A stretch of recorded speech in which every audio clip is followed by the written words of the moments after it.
So hi guys, welcome to my channel, and today we are discussing one of the most anticipated problem of CodeChef June Long Challenge 2020, that is operations on a tuple. So let's dive into the problem statement. So what does the question says that we have been given three integers first, that is p, q and r, and then we need to convert this integer to the target triple, that is a, b and c. So we have been given three integers p, q, r, and we need to convert these integers into a, b, c in minimum steps. And what are the operations that we can perform is we can choose any integer d and perform addition or multiplication of this integer, and we can choose a subset of elements from this tuple, and by choosing this subset and the integer d, what we can do is we can apply any arithmetic operation to this chosen subset, and this will count to one arithmetic operation. So what we need to do is in minimum number of operations we need to convert p, q, r to a, b, c. So this is all about this problem description, and the constraint is always mentioned below, and the input and the output system is given. So let's dive into the solution part, that how we can form the solution of this particular problem. So these type of questions generally appear in long challenges due to their various edge cases involved. So as I am making this video within the long challenge, so my approach is taking out various test cases and forming the solution. So these type of questions are designed for the edge cases so that we can form a perfect solution for the very particular edge cases which is involved in this question. So let us understand what the problem statement says by the given example. Suppose we are given two type of test cases.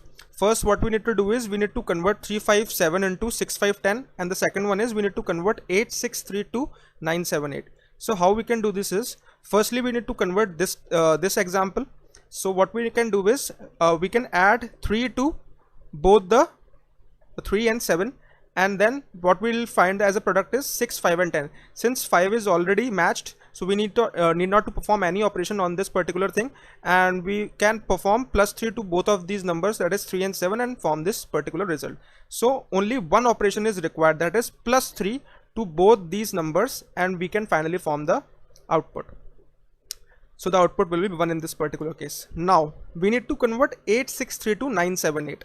So 863 to 978 can be converted as, first what we'll do is we'll add 1 to all the numbers like 8, 6 and 3. So we'll add 1, and then 9, 7 and 4 will be formed at the intermediate state, and after that we'll multiply this particular number, only this particular number, by 2, and the final state will be 9, 7 and 8.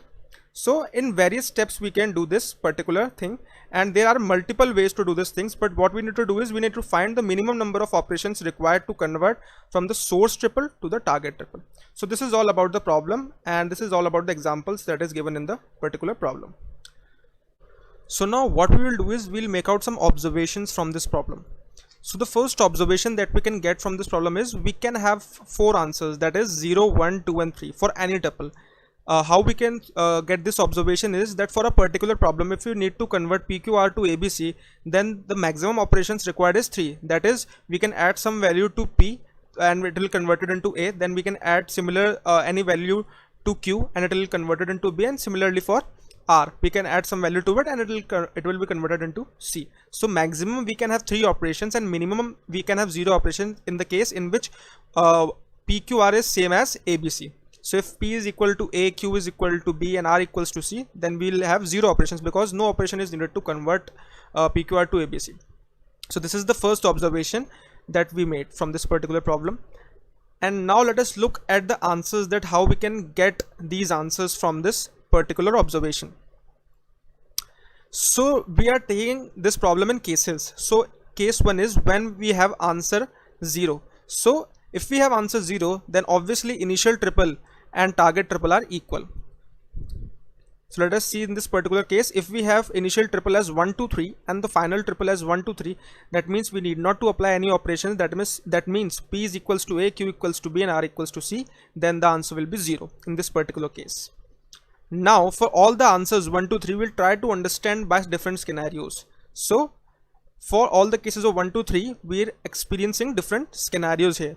So case 1 is when there is only one different number. So if we have only one different number, that is in these examples the numbers which are mentioned in red are different numbers, like for example 1, 2, 3 and 2, 2, 3. 2 and 3 are same in the initial and target triple, only 1 and 2 are different. Similarly in the case B and C also we have only one different number. The second case is when we have two different numbers here, like 1 and 2 are different and 2 and 5 in the target tuple and 3 is same. And the case 3 is when all the three numbers are different. 1, 2, 3 and 4, 5, 6 is the example where all the three numbers are different from each other. So we have three possible scenarios in this particular problem. So let us understand the case 1 when we have only one different number. So in this particular case, if we have only one different number, then no matter what, the answer will be 1. Why? Because we can perform either multiplication or addition to convert this number, the different number, which is different in both the source and target tuple, and then we can convert it into the target tuple from source in any single operation. At least we require one operation, and the operation is up to us that what operation we need, either addition or multiplication, up to the requirement of the tuples, and we can perform that operation, and in minimum number of operation, that is 1, we can convert from source to target tuple. So I think it is very easy to understand that if we have one different number, the answer will be 1. Now let us understand the case 2 where we have two different numbers.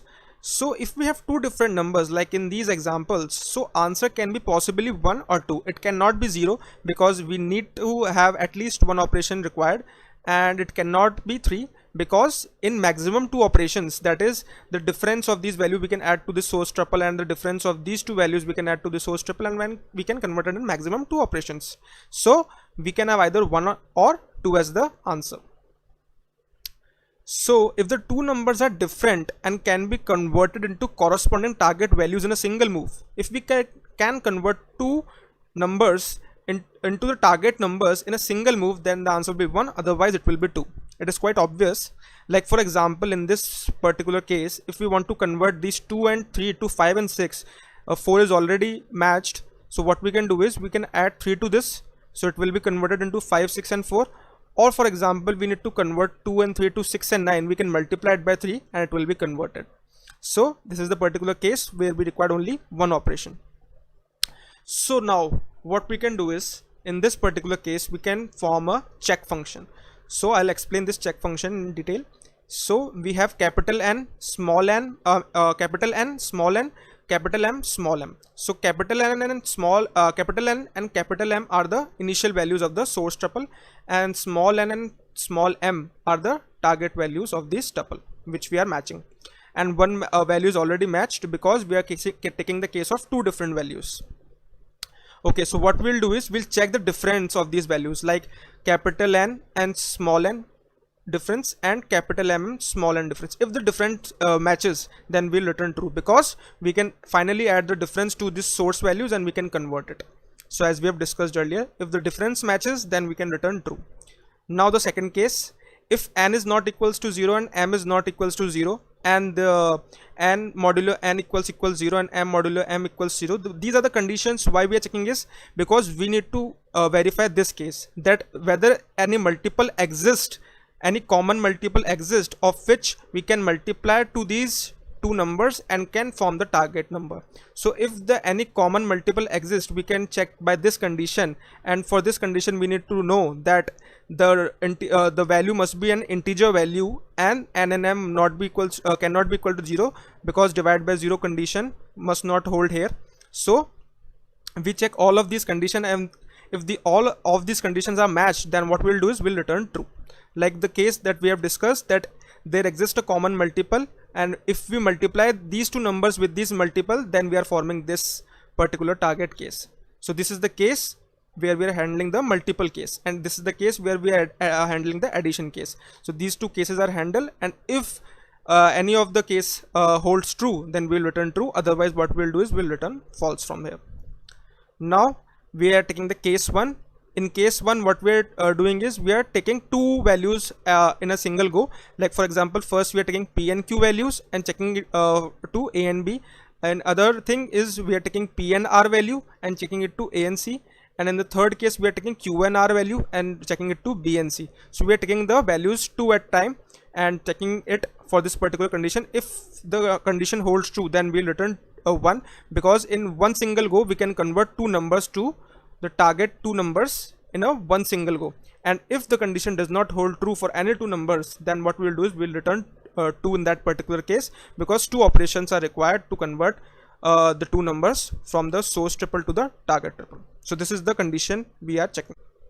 Okay, so now we are on the one of the most important case in which all the three numbers are different. That is, P is not equals to A, Q is not equals to B, and R is not equals to C. So there are three possible answers in this particular case. It can be 1, 2, or 3.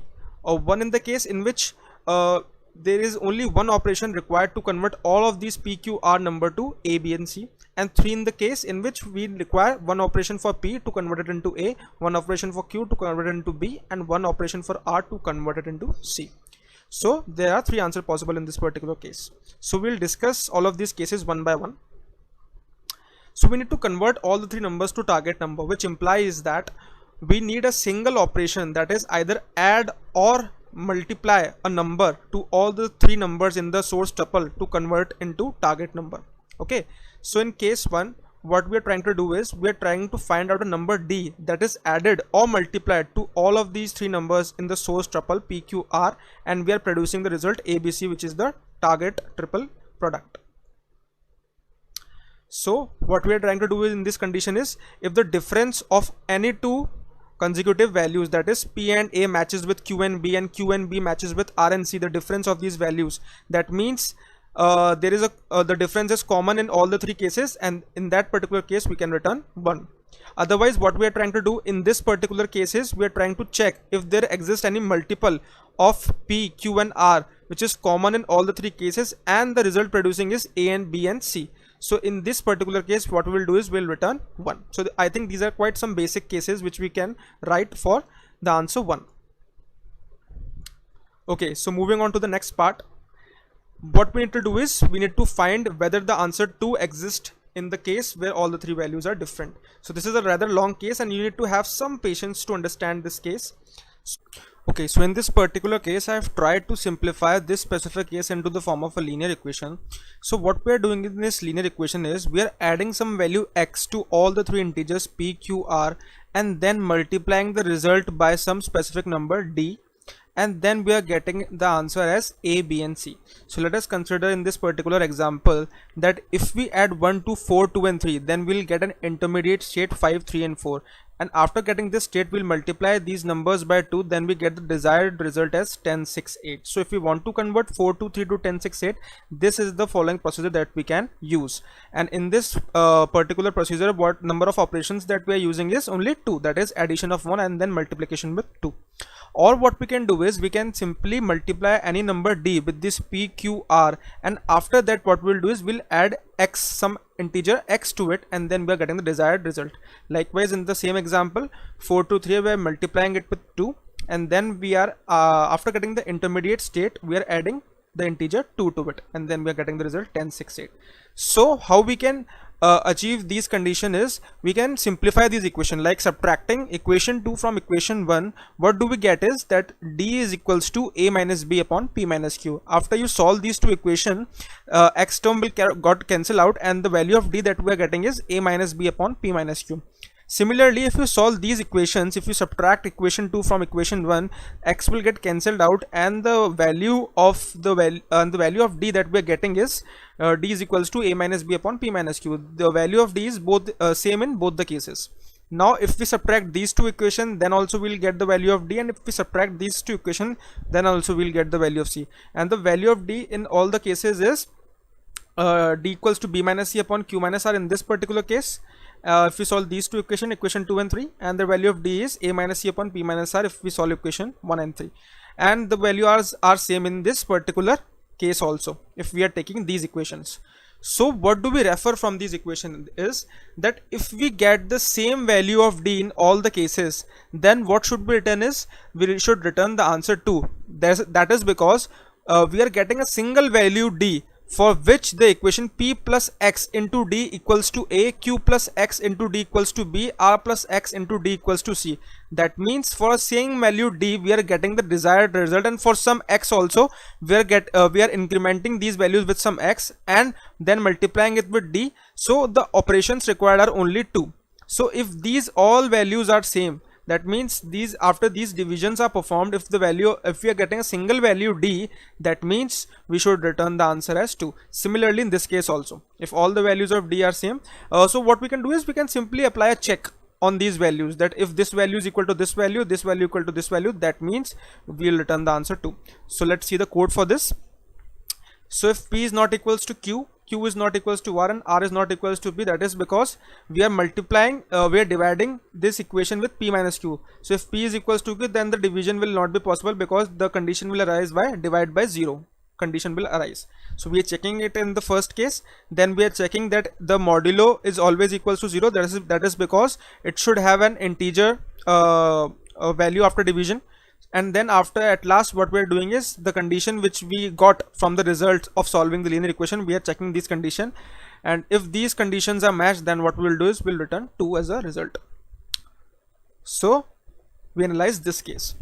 Now what we'll do is we'll analyze another case, that is we'll check two numbers that can be converted to the target numbers in one move, and the third number with one extra move. So let us analyze with the help of example. So if we have an example like 3, 5 and 6, and we want to convert it into 15, 25 and 7, so what we will do is we'll multiply 3 and 5 with 5, and we got the result 15 and 25, and the remaining one will be converted into 7 by a single addition of 1 to the given input triple value. Okay, so how many operations are required in this particular case? 2 operations. So how we can check it? So we'll pass the value, we'll pass the doubles, the group of doubles like P and Q we are passing in first case, or we are passing P and R in the second case, and we are passing Q and R in the third case. So we'll pass the pairs in all of the 3 cases and check that whether a value exists or not. If the value exists, what we'll do is we'll return 2 in this particular case. So we have maintained a check function like that only, so that we can use it in multiple times. Now what we'll do is we'll analyze one more condition. What is that condition is? So first we'll calculate the difference between P and A. So let us suppose we have calculated difference and stored it in D. Okay, so what we'll do is we'll add D to all the 3 values. The difference of these two numbers, that is D, will add all the D in all the 3 values, and then we'll get an intermediate state, that is A, because if the addition of D is achieved on P, then we'll get the state A. So means this is achieved, and we'll add it to Q and R also. The difference of these two numbers will add it to Q and R also. So we'll add D to Q and R, and after performing this operation, we'll check if there is any number which exists on addition of that number or multiplication of that number, we can get the following state. Then also we'll require only 2 operations to convert PQR to ABC. So let us take this example. If we need to convert 3, 5, 6 into 15, 14 and 16, so what we'll do is we'll add 2 to 5 and 6. So we'll add 2 to 5 and 6 and 3 as well. So 3 plus 2 will be 5, 5 plus 2 will be 7, and 6 plus 2 will be 8. So we added the D in all the 3 cases. Now we have achieved this 5 value because the target value is also 5. And now for these 2 values, we'll see the integer, any integer exists on multiplication of that particular integer or addition, we can achieve the final state. Yes, if we multiply 7 and 8 with 2, we can achieve 14 and 16. So we'll multiply it with that particular integer. So this is the following case. Similarly, we have taken the difference of P and A. We can take the difference of Q and B as well and apply it on P and R, and we can take the difference of R and C as well and apply it to P and Q. So there are 3 conditions in this possible case. Now moving forward, in this case, we have taken the difference of P and A and added to this particular value. What if we can multiply first with any of the integer to this Q and R, and after getting the intermediate state, if we add D to these particular values, then also we can achieve A, B and C. So let us see with the help of example. So if we multiply first 5 and 7 with 2, then we get 3, 10 and 14 as an intermediate state, and after getting this intermediate state, we'll add 2 to these, and then we can achieve the final state as well. So this also this possibility also arises in this particular case.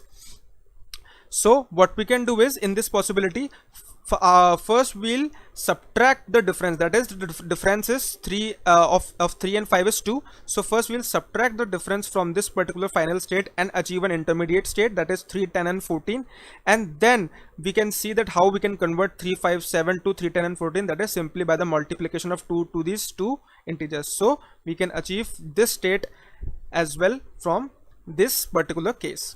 So let us see how the coding section work in this particular case. So first we'll apply the check one operation on the difference that we have calculated for the 2 integers, that is we have calculated this difference of P and A. So we are adding the difference on Q and R and checking for the check1 function. Similarly, for the case of P and Q, we are getting the difference of C and R, and then we are adding the difference to P and Q and checking it for the condition. And similarly, for the difference of Q, we are checking it for P and R and verifying it from the check1 function. So if the check1 function returns true for any of the following cases, then we'll return the answer as 2. And now for the second condition, we are getting the answer from the intermediate state, that is we are subtracting the difference of A and P from the final value, that is B and C. And after getting this intermediate state, we are checking that if Q and R matches with B and C. So for all the three conditions, we'll check it, and if the answer matches, then we'll return 2. If you find it confusing, you can always refer the back slide and try mathematically how you can achieve the states. Okay, so now let's move on to the next condition, what we can do. So the condition is that we have calculated the difference of A and P. Now in the earlier cases, what we are doing is we are incrementing both of these values with D, that is Q also with D and R also with D. Now what happens only if Q is incremented with D, not R? So P is incremented with D and Q is incremented with D. R is not incremented with D, and now these two values, Q value, intermediate Q value which is incremented with D, and R is multiplied or added with any integer, that is E, and we have achieved the final state. So let us see with the help of example how we can do this. So if we want to convert 1, 2, 3 to 4, 15 and 9, what we can do is we can increment 2 to these states like 1 and 2. So 1 will be 4 and 2 will be 5 and 3 is as it is. Okay, so 4 is now achieved as the final state that we are taking, and now we need to convert 5 and 3 to the final state. So we'll multiply these two values with 3. So we'll achieve 4, 15 and 9. So this is the example of this particular case. So we have taken P and incremented the difference in Q only, not R. But it can also be possible that instead of incremented in Q, we can increment it in R also. So there are two possibilities for P. Similarly, there are two possibilities for Q as well and two possibilities for R as well. So there are total in all 6 possibilities in this particular case. So we'll write all the 6 possibilities. Okay. Now there exists a case, we can see with the help of the example of PQR that instead of multiplying, instead of adding D, what we can do is, as we have discussed previously, we can increment or multiply with some value E first and then add D to the intermediate state. Like for example, 1, 2, 3 is converted to 4, 9, 9. So first we'll multiply 2, 3 with 3. And we got the intermediate state as 1, 6, 9, and then we add 3 to all of these values, then we get the final state as 4, 9, 9.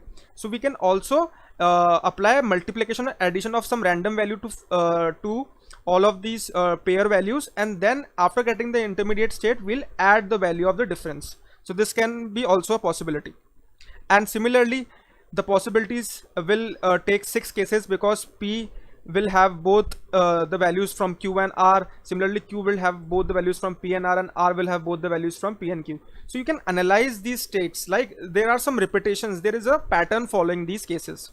So we'll make the code for these cases, and we'll similarly we'll make the check, like we are incrementing the difference in Q and then we are checking with B and C. So these are the cases which you can analyze. All the 6 possibilities are there. You can check it in the code section. I have explained you with the help of the example in the previous slide, so you can check these values in the code section. I'll provide the code in the description and the presentation link also in the description, so you can check it out. Okay. So now one more possibility arises. We have now covered the addition part, that we are adding the value D to all these values. Now what if the D is a multiplication factor? So we'll take the multiplication factor as well. So we'll take the value of A by P, that is equals to D. So if certain value is multiplied with D, and then we are adding or multiplying any intermediate value to convert it into ABC. So let us see with the help of example.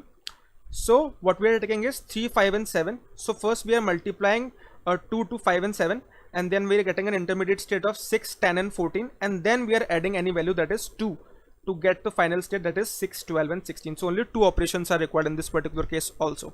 So we have taken the addition value of D, now we are taking the multiplication value of D. So we have applied the check in this particular case as well. So you can see in the code that how we can do. We are taking P and A as a difference of the value of P the multiplication factor of P and A as well, and then applying it to Q and R. Similarly for Q and B as multiplication factor and then applying it to P and R, and the multiplication factor of R and C and applying it on P and Q. So these are all the three cases that we have taken. Now what else is remaining? The possibility of multiplying a D factor to only one state. In earlier case we are multiplying to both the values. If we are taking the multiplication factor of A and P, then we are multiplying it to both the values. As we did in addition, we can also do in multiplication also that we'll take only single value and multiply it with Q, and then we'll take any intermediate value and then add or multiply that E value to achieve ABC. So in this example what we can do is we'll take 2, 3, 4 and we'll trying to convert it into 6, 11 and 6. So what we do is we'll multiply 2 and 3 with 3. So we'll achieve 6, 9 and 4. We'll copy it from the source triple. And now what we do is we'll multiply these two, we'll add 2 to these two values to achieve the final state, that is 6, 11 and 16. So we can also have this kind of example as well. So what we'll do is we'll check the condition. In this particular condition, this condition is checked, and for every example of P and A, Q and B, we are taking two. We are only applying the multiplication factor of P and A to Q and B, not to R and C. And similarly for P and A, we are applying it to R and C. So in this particular case we are doing this, and similarly for both the other cases we are doing it. Okay, so as we have seen, this type of condition exists as well. Now what else is remaining in this particular case? Now we are more closer to the solution. If we add or subtract first the intermediate value and then multiply with D, then also we can achieve ABC. So what we are trying to do is we are trying to create a replica of what we did in addition in multiplication as well. So if you have understood the addition part, that we have added plus D and then multiplied with any intermediate value of E, then you can easily understand the multiplication part as well. So in the multiplication part, what we're trying to do is first we are trying to add or multiply any intermediate value and create an intermediate state, and then after we can multiply with any value D. Likewise in the example 2, 3, 4, first we are adding 2 to 3 and 4, and after getting the intermediate state 2, 5 and 6, we are trying to multiply the 2 and 5 with 2 to get the value 4, 10 and 6. So these are some final conditions which we need to check for a particular value.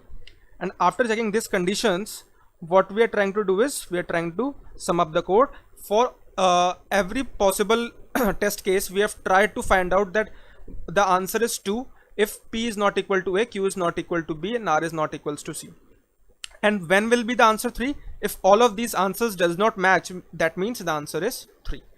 So this is how the problem is solved in this particular case.